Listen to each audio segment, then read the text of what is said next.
Hey friends, it's the Below Average Utah Dad. You guys, most of you know me by now, but I'm a YouTube content creator, as you can see. I like to do stuff with guns.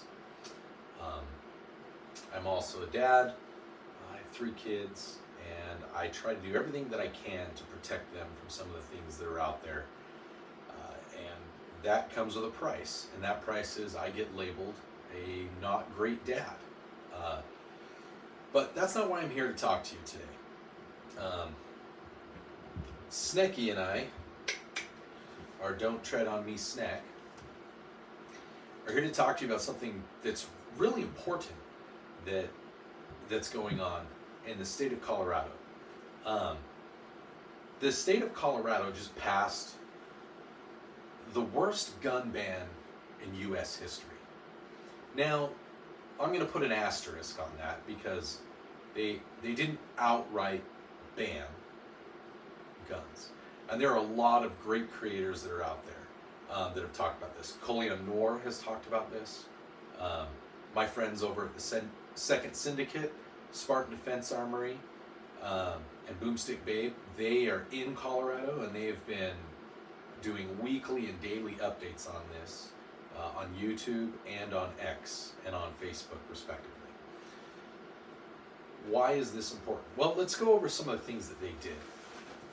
And really, like from a legislation standpoint and a way to get around the Constitution in the most horrific way possible, this was genius. I'm going to give credit because it's sweeping and horrific and absolutely unconstitutional. But they were smart about the way that they did this. Initially, it was an attempt to ban all semi-automatic weapons that didn't have a fixed magazine or fixed feed mechanism.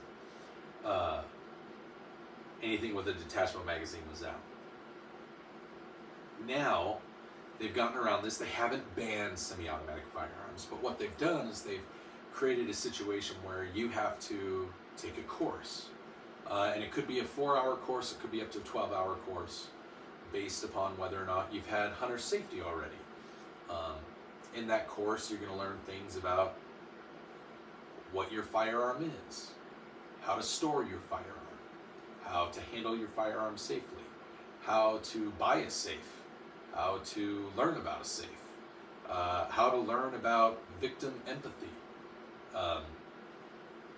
just all kinds of things that have nothing to actually do with the firearm itself. Maybe a little bit that the state gets to decide what it is, what that course is. Apologize, I'm just recovering from a cold. So that's one of the things that's required. You have to put in for a permit. You pay to put in for a permit. You have to pay to take this course. You have to wait until law enforcement decides that you are authorized to get this permit. The permit costs and the course costs can change every year. So really what they've done in the state of Colorado is they've said, oh, you can still continue to exercise your Second Amendment right, but you can only do it under these circumstances. You have to pay us, you have to buy your right back from the state. And even then, things like ARs, pistols with removable magazines, that's out. Anything that has a removable magazine has to be 22 long rifle or smaller. Can only have 15 rounds. Wheel guns, even pump action shotguns that have, or lever guns that have removable magazines, like the new Henry repeating arms lever action that takes an AR mag. That's off the table. There's so much going on in Colorado. Now, some of you might be wondering, why, as someone from Utah, why do I care? Well, one, I care about the liberty my fellow Americans, even the ones that disagree with me, the ones that don't like me, the ones that don't say nice things about me, the ones that hate the fact that I own, like, it doesn't mean I don't want you to be able to have the right. You have the right. And when the government starts restricting that right, you'll know they always start with your right to defend yourself. What happens next? What happens when you decide you don't like what they're saying and you speak out against it? Well, what if someone shows up? A criminal isn't going to obey that law. So what if a criminal shows up and doesn't like what you had to say and they whip out a gun that's now banned? But you're a law-abiding citizen, so you don't have the banned guns anymore. How is that fair to you? Now, I understand the motivation behind it. I know that one of the sponsors, I believe his name is Mullica, from Aurora, his son was killed in the Aurora theater shooting. And I am not trying to take away the horror of losing a child in a shooting. We live in America. School shootings, gang shootings, gun violence, all of these terms that you hear from the media and the left and the gun grabbers. The fact is that dangerous and wicked people will do dangerous and wicked things. Whether they choose to use guns or not, that's just one method. How they obtain guns, whether it's legal or illegal, doesn't change the fact that they chose to go out and commit a crime like murder, which is against the law. To quote Guardians of the Galaxy, that would actually be murder, one of the worst crimes that you could commit. Even woke Marvel gets that, Colorado. Murder is bad, regardless of how it's done. You're trying to restrict these inanimate objects, thinking that it will fix things, but it won't. And when it gets worse, you'll just double down, because that's what you've continued to do. Back to why this affects me in Utah. Ideas like this spread, especially amongst highly populated, highly liberal Democrat areas. And that isn't to say that there are not liberals or Democrats who agree with the right to bear arms. I know lots of Democrats that think guns are great, but they also tend to agree with their leaders. And it puts them at odds, because here they are supporting leaders, but also not wanting their rights removed. In Utah, we have it's a very red state, but it's also kind of a purpley state. More and more people are thinking, for one reason or another, they're starting to lean towards less traditional, less conservative values. So it worries me. And what will happen is you have situations like the state of Illinois, where it's not all of Illinois that has the most restricting of gun laws, but it's cities like Chicago and Rockford. And when cities start passing laws and they start talking about how wonderful it is, talk about, oh, there's been such a reduction in gun violence, but the actual problems don't go away. There might be a change in how crimes are committed and how homicides are committed, but it's not reducing the number, it's not reducing the actual violence. We're putting a label on what's happening to accommodate removing a right. So, a crime is a crime, whether it's a hate crime, a gun crime, a racially motivated crime.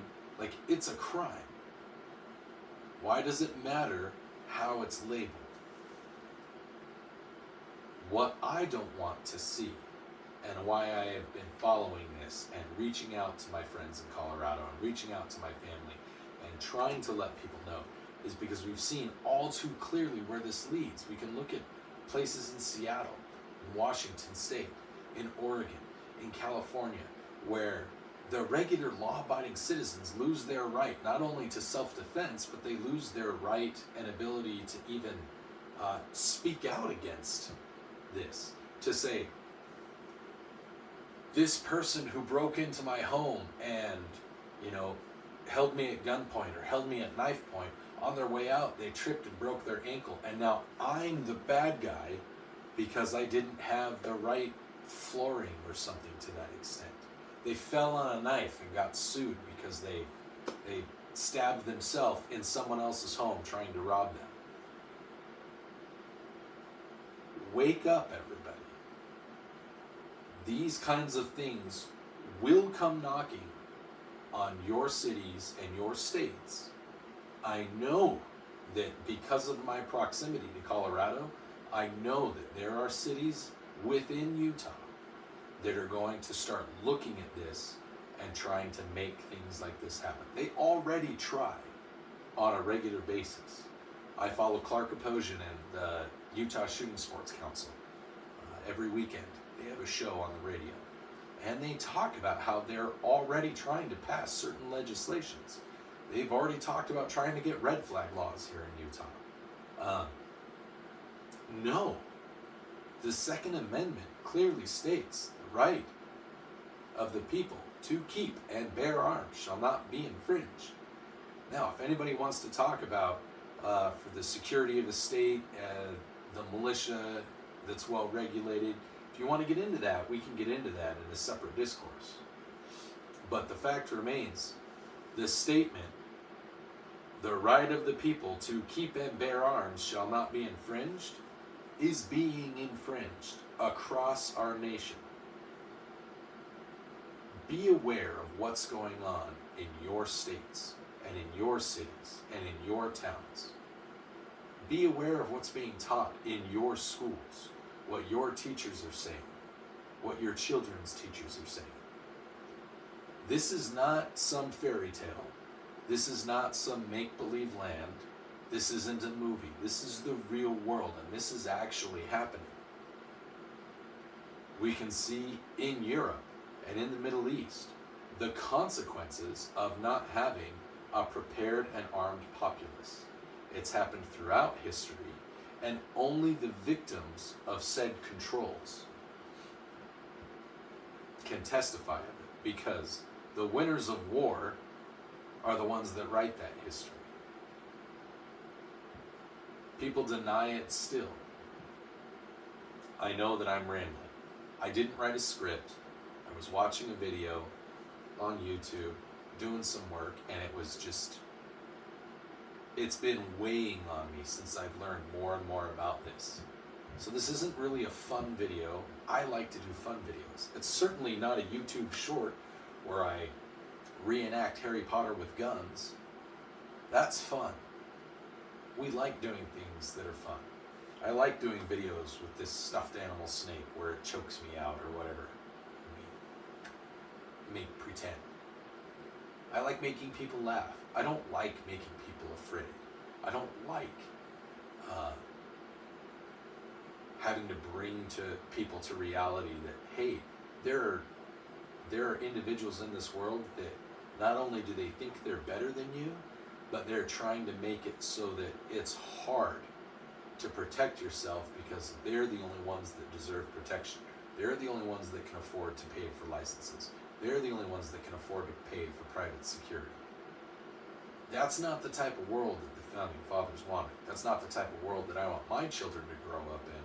And that's certainly not the type of world I would expect to see in Utah, or that I would have expected to see in Colorado even 10 years ago. And yet here we are. It's happening. So I will continue to fight from here in my state for my state's rights, for the rights of my family and my children, for the rights of my friends. I will continue to fight as much as I can for the rights of people in Colorado, in Washington, in Idaho, in Nevada, everywhere, as much as I can. I reach out. I don't have lots of followers. I have 1,700 followers and subscribers. I am not a big person. I am not a huge cog in the wheel. But I am loud and I am obnoxious. And the people that have been to my page and that watch this channel, they know that I'm serious and that I love my country. I've served my country and I continue to do so in many different capacities. And I'm not going to let a bunch of elitists who think that they're better than everyone else and think that they know better than everyone else restrict what we know is true. And that is that the right of the people to keep and bear arms shall not be infringed in its entirety. Absolute.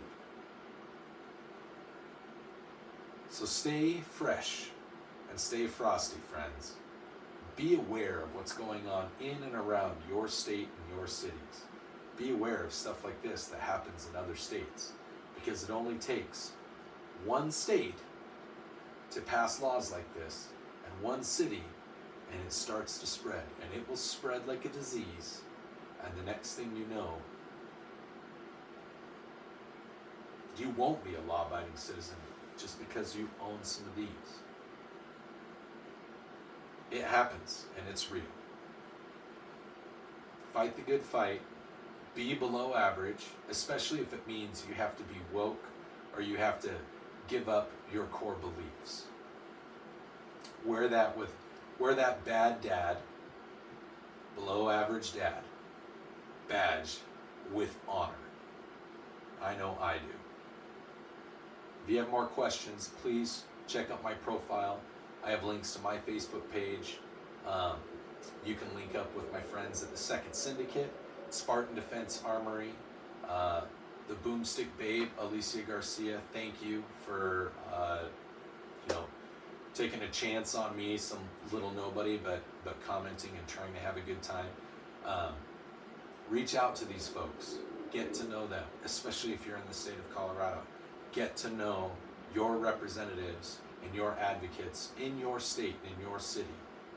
Be involved, because if you're not involved, then you're choosing, much like when you choose not to vote, to let whoever wins make the decisions for you. Like, share, and subscribe. Thank you for watching, and I'll catch you on the flip side.